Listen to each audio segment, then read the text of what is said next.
Hola y bienvenidos a nuestra challenge. Good evening, and it's great to be now in ordinary time with you and for us to begin our journey together for these 97 days of virtue. In this little introductory video, I want to share just a little bit more about what are we actually doing and to give you kind of the parameters of what to expect. You can see I'm in my little home office, give you a little sneak peek of things. See Good Shepherd Jesus right back there. How do I do that? Somewhere over there. There. You can see it's my icon I really like. I got to take down my Christmas tree. It's ordinary time now, so this is totally inappropriate. You can also see my nice piano over there, a song that I'm working on, kind of fun. So it's a good chance to have a little fun with this too. I talked about it in the homily this weekend. I also recorded my homily online to the website. We try to do our best at that, but we don't always get it. But if you go to the website, I think you click on the resources tab on the side. Homilies, you can see my homilies are up for about 90 days. They're probably a lot of garbage, but I will do my best with them. And this one was pretty similar to the one I gave today at Mass. Okay, so the Virtue Challenge starts tomorrow. Though technically I think ordinary time started the minute we left Mass, but I don't know that 100% sure, so it's okay. But it's exciting to come together as the body of Christ, to help each other out, to help each other grow, to do our best together, and for Father Andrew and I to exercise good priestly brotherhood, and to have all of you join us for that, to bring out the best in one another. So we want to work both on the natural virtues so that we can give more of the best of ourselves to God. So the virtues of prudence, temperance, justice, what would the other one be? Fortitude. So whatever these look like in your life, and then deeper in the spiritual life too. So body, soul, both of those going together, because we know that grace builds upon nature. So if we have a good natural foundation, that gives a good place for God to continue to work, to build up our lives in deeper relationship with Him.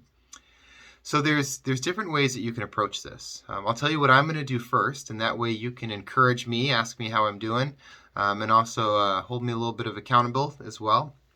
And this has developed a little bit since we first came up with the idea.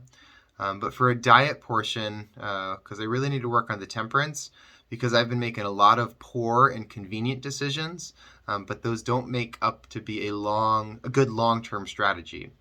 So I've decided to go with the app Noom. Again, a bunch of people are telling me that they've seen ads for it on TV. I guess I don't really watch TV except for sports channels, and they don't advertise it on there. So at least from what I've seen. But it looks to be the right type of app to help give me good advice, that it's a reasonable diet to help me make better decisions more often, and it's still reasonable. Father Andrew and I have a little bit bet on that. He's taken a different strategy. He also has that, so you can ask him what he's doing, and I'm sure he's happy to share that with you. But those are two of the ways physically we're going to try to grow in the life of virtue, to give God more of our best. Another thing I didn't mention in the homily today, but I wanted to share with you, is I found this to be super helpful. One of the things that really distracted me on my phone was it constantly vibrating during my prayer time. And I had my vibration on because I wanted to be available, but my volume's always on so people could call me. And so really, I look at my phone enough that I don't need text message vibrations to get a message soon enough. I'll look at my phone before too long, and I'll see if I have any messages that I need to respond to. But I wanted to share, just even in the last few days, a deep sense of peace from not being constantly interrupted, by just being able to enter more into kind of stillness, into thought, and then when the time is right, I can look up something on my phone, see if I need to respond to any message. If something's really urgent, somebody can call me. So maybe that's a small little thing that would help you too. If you find yourself constantly bombarded, could it be just a simple change like that brings greater peace in your life? At a spiritual level, I told you I'm also going to get up at 5 in the morning each morning to begin my prayer time. And I've just noticed, just to share with you, a lot of deeper peace recently in my life. It's a better start to my day. It is kind of a discipline. I just need to say, okay, the alarm goes off, I'm getting up. let's fight. Let's go for it. Let's give it a good shot. So that's something that has begun to bear good fruit in my life, just in these days of preparing to center in, because tomorrow I have to do it, and that'll bring the best out of me. So yeah, those are some of the things that I'm doing. What's that look like for you? You can use this group in a couple different ways. It can be interactive, or it can be totally passive. So it can just be a source of encouragement. So every Monday, Father Andrew's going to send out a little encouragement text of whatever he wants to send. Every Friday, I'm going to send out a little encouragement text. If I get inspiration, I tend to send things on just out of the blue, so maybe I'll do it more, but for sure every Friday. So you're going to get 2 little texts for encouragement's sake. Now, some of the texts you can also respond to. So if you get a text in the group and you respond, then that gives Father Andrew and I a notification within Flocknote that we can see what you wrote. So you can also use this for accountability.